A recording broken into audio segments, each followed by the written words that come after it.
broke in the preacher's house. Let me set the scenery. So one day I'm walking through the neighborhood and I'm looking for something to get into. All of a sudden, I got an urge to go up in this certain house. It was sitting off by itself. I was like, I'm going to go up in there. Yeah, it got to be something in there. So I get to the house and there's an antique car sitting back there by the garage area. Not in the garage, but next to the garage. So I check it out. I was like, okay, this old money right here. You know, that's how I'm thinking. So I get my screwdriver out. I go up on the porch. Check out the area. Nobody's there.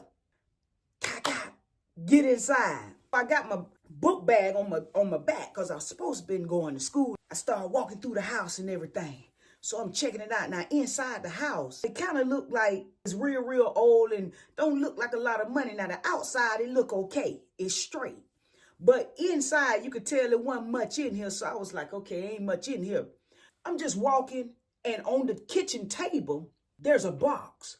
I went over to the box and I was like, okay, let me see what's in here. I opened the box. As I started going through the box, there's a lot of about almost 50 to 60 envelopes, about that big.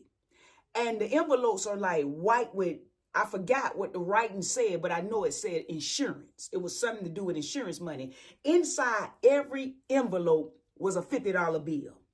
So I'm like, oh man, I done hit the jackpot. So after looking through about 10 of them, I shut the box back, took the box, put it in my backpack. So I got the backpack on. So I'm walking through the house, just creeping through the house. I'm like, okay, it might be something up in here. You know, it don't look like much, but it might be something up in here.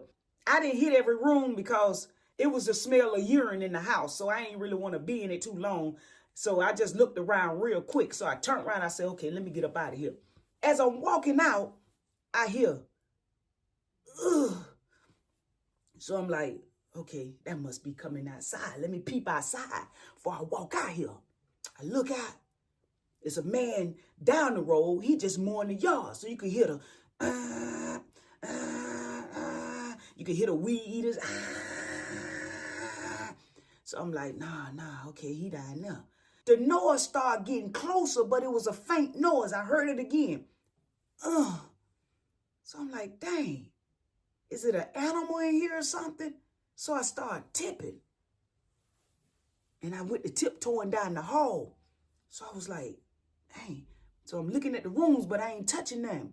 So the main bedroom sitting off right there. So I heard it again.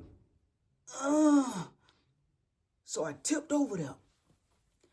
Now, when I got in the main bedroom, I saw a walker, and the walker was flipped over. So I looked, and I looked down by the walker, and I saw a foot. 1 foot, a white foot. And I could tell by the look of the foot that it was an older person because you could see the purple and the blue veins, and up under the foot was like a lot of bruising. I knew it was an older person. I can tell by the way the feet looked, his foot looked. So I tipped around and I did like this. And I saw the white man laying there on the floor. Man, y'all know my heart like I ain't about to get charged for this because I ain't dead now. So I'm like, man, I don't know what to do at this point. So I'm looking and I was like, oh, man. So I don't know. It just came out of me. I say, hey, you all right? He was like, help me up.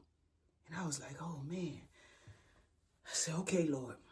So I picked the walk up, and when I went to try to help him up, he was like, oh. And I was like, okay, hold on. He was like, I need that wheelchair over there. Now, he had an electric wheelchair that rolls, but it was over there by the bathroom area, and I guess he was trying to get out the bed with the walker to get over there to the wheelchair, and he had fallen. So I went, and it was an electric chair, so I got the chair, drove it over there, put it by.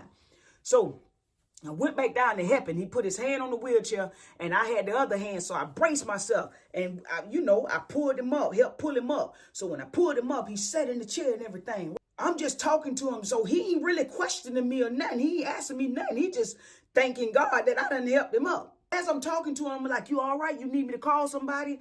He was like, no, I'm fine. I'm fine. Thank you. I'm going to be fine. So I'm just talking to him, making sure he all right before I leave. I mess around and look up. And when I looked up by his closet, I saw a clergy robe. Now, if you don't know what a clergy robe is, that's like for pastors and evangelists and people that's of the cloth that wear this when they preach.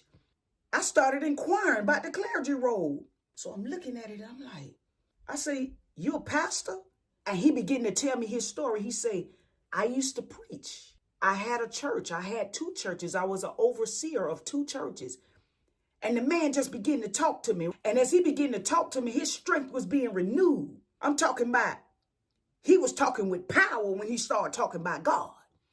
Now, he in his own strength, he was old and he was feeble. When he started talking about God, there's a power came over this man. So I'm standing there and I'm listening to him. And I'm like, wow. As we finished talking and everything, I was getting ready to leave. He said, let me pray for you. And I said, huh? He said, come, let me pray for you. And I said, yes, sir. So I walked back over there. I said that to say this. I want to tell you about the power of prayer. Prayer is so powerful that right now, God is answering the prayers of a dead person. I say God is answering the prayers of people that are dead. Your mama prayed for you. Your grandma prayed for you. Your granddaddy prayed for you. Your daddy prayed for you. And they may be in their grave right now, but look at your life. That man prayed for me. When that man began to pray for me, he prayed that one day I'll change lives. He prayed that one day I have such an anointing on me that it'll break yokes. He prayed that God would give me such a unique anointing that people would be drawn to it. Now, I didn't change right then. And there was many more years that I did crimes even after that prayer. But look at my life now. But I want to encourage somebody about the power of prayer. Prayer is so powerful that God's still answering the prayers of dead people. That man gone on to glory. But look at my life now. I want to encourage y'all to keep praying. But let me finish the end of the story. So when he finished praying for me, I started walking out the house, right?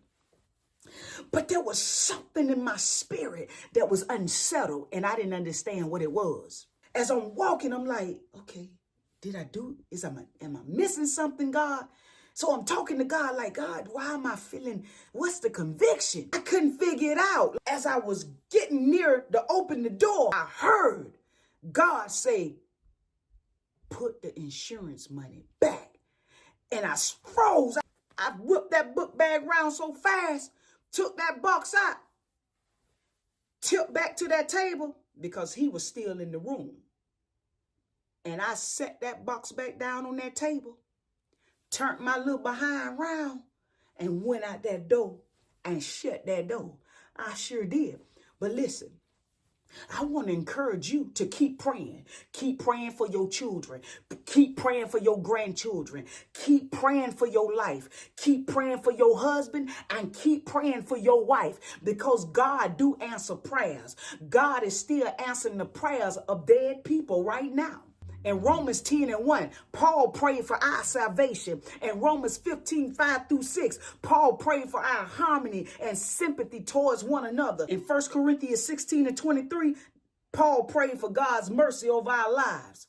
And if it had not been for the Lord on my side, I don't know where I'd be. So I want you to know that even though they may be dead and in their grave, God's still answering prayers. You think that because you prayed and it didn't happen right then, that God didn't hear you. But I come to encourage you that God has inclined his ear to you and he has heard you. That seed is in the ground. And one day you're going to reap harvest. Push. I want to leave this with you. Push. Push until something happens. P, push. U, until. S, something. H, happens. Continue to push in prayer and do not give up. God is still answering prayers. Y'all be blessed now, you hear?